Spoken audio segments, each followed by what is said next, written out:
the hesitation in his answer when you asked him about Brock Purdy. Because we mentioned this a couple weeks ago. You get a little paranoid around these streets talking about Brock Purdy because we all want to love our quarterback. We all want our franchise quarterback. And he threw out the first pitch the other day at Oracle Park, and it may have been the most exciting thing of that game, per se. When I saw the Jared Goff contract, and Spinoni sent it to the thread, I get a little nauseous when I think $170 million guaranteed for Brock Purdy. Because you know what that means. The bar gets raised. The expectations gets raised. You lose players. Now you're asking Brock Purdy to do more for this offense. And he's already had a slew of injuries. Like, that's quietly been underrated, Shasky. He's had some injuries for a small frame. So let's, if I take Mahomes off the board, everyone says that Mahomes is underpaid. You can pay him $550 million, all guaranteed. He's worth every penny. And yeah, he's worth every penny. Okay. How many quarterbacks outside of Mahomes do you not hesitate on paying that kind of money? Josh Allen. Okay. Some would argue with you, but I'm with you, and I'm in lockstep on Josh Allen. Joe Burrow. Yeah, a lot of injury concerns. But the player, I'm with you. I would do it. I would do it. Yeah, I wouldn't even hesitate. I'll say this, and I think a lot of teams look foolish. Lamar Jackson. See, I would not have. See, I would pay Lamar. And it's strictly because of the fear factor of the injuries with the running. But here's the thing. They did pay Lamar, but I actually agreed with Baltimore in how they went about doing it, meaning they didn't just give him the ultimate bag without any questions asked. They went through the process, and yeah, Lamar got broken off, but every million they could save allows them to get Derrick Henry. Exactly. So I like the way Baltimore went about it. They love their guy. Yep. They love Lamar. He is their franchise. But the way they went about it business-wise, I actually found it refreshing. Look, playoff shortcomings. A lot of quarterbacks have playoff shortcomings. Dan Marino never won a Super Bowl. He's my favorite quarterback ever. All right? Things happen. Lamar may be this generation's, not the same type of player, obviously, but Warren Moon never won a Super Bowl. You know what I'm saying? Jim Kelly never won a Super Bowl. Those things happen, so I get the playoff failures. But you at least got a shot in the playoffs with Lamar Jackson. You know, with Baltimore, with Lamar Jackson in that offense and that solid defense, you're going to have a shot to win that division and make big things happen. All right, that's Lamar. Moving on. Justin Herbert? No. I said Toast Spinelli last year. I'd rather have Purdy than Herbert right now. Well, I don't know. I don't know about that one. I mean, I go back and forth, right? Because I'm tantalized by talent. You know, I always am. This is who I am. I'm tantalized by talent. We all are. You know, and so, but I would have a big, major hesitation paying Justin Herbert. What the hell has he done? Wouldn't pay him. Wouldn't do it. Jalen Hurts? See, I thought they jumped the gun. I would have made it a little more. I would have asked for, like, okay, if you ask Philadelphia, if you could have a redo, do you think you wait another year before you pay him?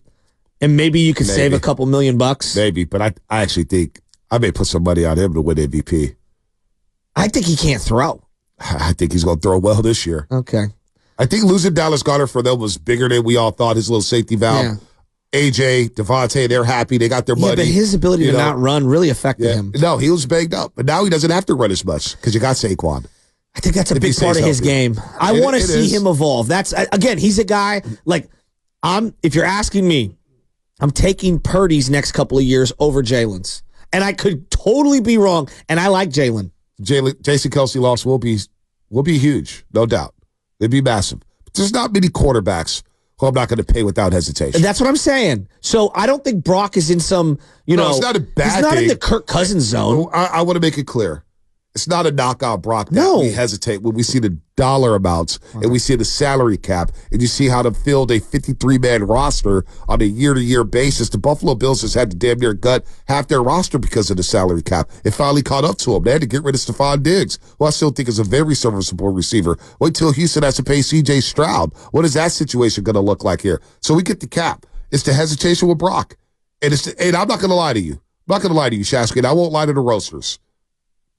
When I saw the playoffs, I didn't see a $220 million quarterback. I didn't see $170 million guaranteed. You just watched the Green Bay game again. I watched the Green Bay. I sent you guys a clips of me watching the Green Bay game. First three quarters was atrocious. The first half against Detroit, it's like, oh my God, what's happening here? The Super Bowl. Wasn't his finest hour, but he wasn't the reason they lost. But $170 million. $170 million. Did he thoroughly outplay Jared Goff in that NFC Championship game? I don't think so. He was just a bit better, though. I thought the second half he did. His legs was a bit better. Well, I thought Jared Goff looked overwhelmed in the second half. What if I threw it this way to you? During the Jimmy Garoppolo era, I heard a lot of fans say, doesn't matter how much you're paying Jimmy, Kyle could scheme it up. So just hear me out here. Uh-oh. No. Like, I think we all think, I think the majority of people think Brock is better than Jimmy, right? I don't think that's a statement many people are going to have issues with. The max quarterback on this team already is there. His name's Kyle Shanahan. And as long as he's here, yeah, you're going to allocate funds differently.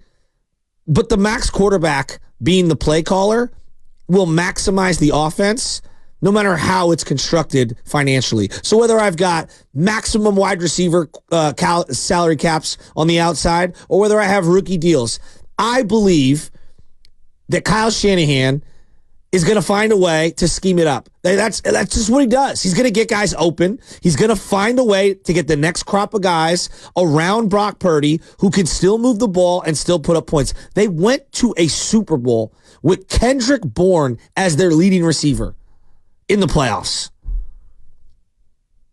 So I know we're all losing our minds. Could Purdy do it?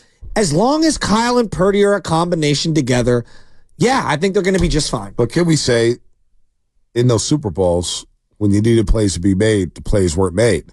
And here's the problem. If I ask 49er fans right now, 888-957-9570, because that all sounds good, and that could get you a long, long way, Shasky. I understand what you're saying here. It's Kyle and the scheme and everything like that, but at some point, players have to make plays. And players have to make throws. I agree. And you got to execute. And the problem was, a lot of people believe that Kyle took the ball out of Jimmy's hands because he wasn't executing at a high level in the pass game. So they took the ball out of his hands. And what happened in the fourth quarter, everything went, I mean, they didn't execute special teams, offense, defense, didn't matter. They just, a lack of focus. I don't know. It wasn't a lack of focus. It's just, you pooped on yourself. And you lost Super Bowl 54. And the quarterback got the brunt of the blame for that. But when I look at the schedule, 2024, and we go on another journey trying to get to New Orleans for the Super Bowl next season, only one thing is going to make this fan base happy. We can look at these games and we say, yeah, beat the Chiefs. Like Chris Rowe says, I still want that Chiefs game mentally. Yeah. Just to know I could see it. Uh-huh. Like I needed that Dallas Cowboy game as a teenager when they beat them 21-14 before beating them in the NFC Championship game, 38-28, to go on to beat the Chargers. This schedule doesn't really matter as much because there's only one thing that's going to make us all happy as a fan base. And that's winning the Super Bowl. Well, yeah. Unless they win the Super Bowl. Yeah. And unless they win the Super Bowl, and that's a lot of pressure on Brock. But I'm saying that because if he doesn't win the Super Bowl this year, because in a lot of fans' minds, he's going to say, we're going to get this guy $170 million. He didn't do it yet. He flamed up. He got hurt in one NFC Championship game. He lost the Super Bowl. And then what happens this year? That's the mentality of a lot of Niner fans right now. They don't think positively about this team. They just want the ring. Well, and that's the only thing that's going to satisfy us at the end of the day. It's not winning 12 games and going to the NFC. We're done with that. We're done as a fan base. You have to win the Super Bowl. And I think it's going to dictate a lot of how this season plays out on what Brock Purdy gets with this franchise. I really do. There's no doubt. It's just the margins are so thin. And we were talking about this the other day, like 4th and 2. Bosa stops Mahomes. Are we thinking about how much we're paying Purdy? Now he's a Super Bowl champion. Now Shanahan's a Super Bowl champion. But he didn't. I know he did. He whiffed hard on that 4th and 2. Wasn't even close.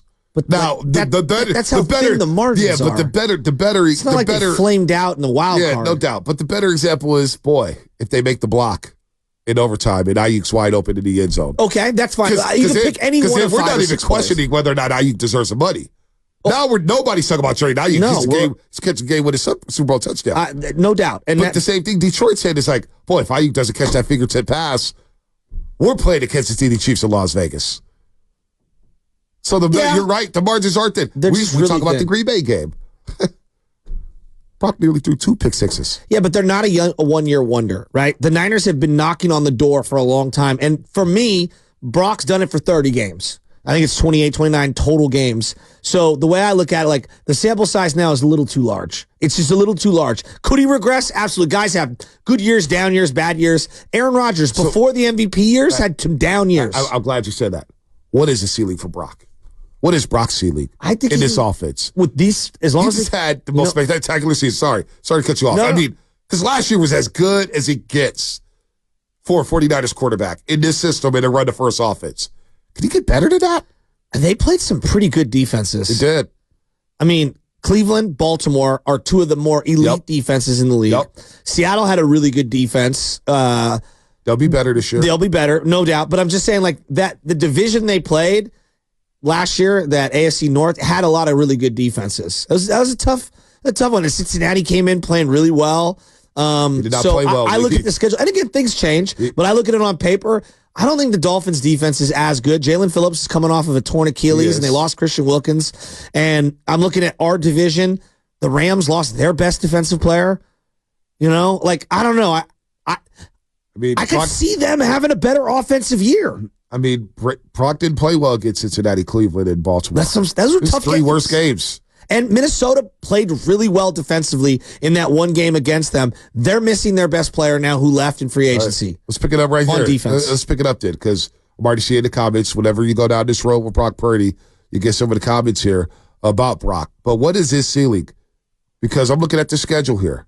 Can it be better? We're talking about guaranteed money here. $170 million for Jared Goff. And we all believe, I believe Purdy's better than Goff right now. I'd rather have Purdy than Goff. I think most of us believe that. But we like Goff. But we're going to replay that question and answer and listen to the hesitation of Chris Rose. And I wonder if Chris Rose, who works for NFL Network, he's around all these players and all these national guys.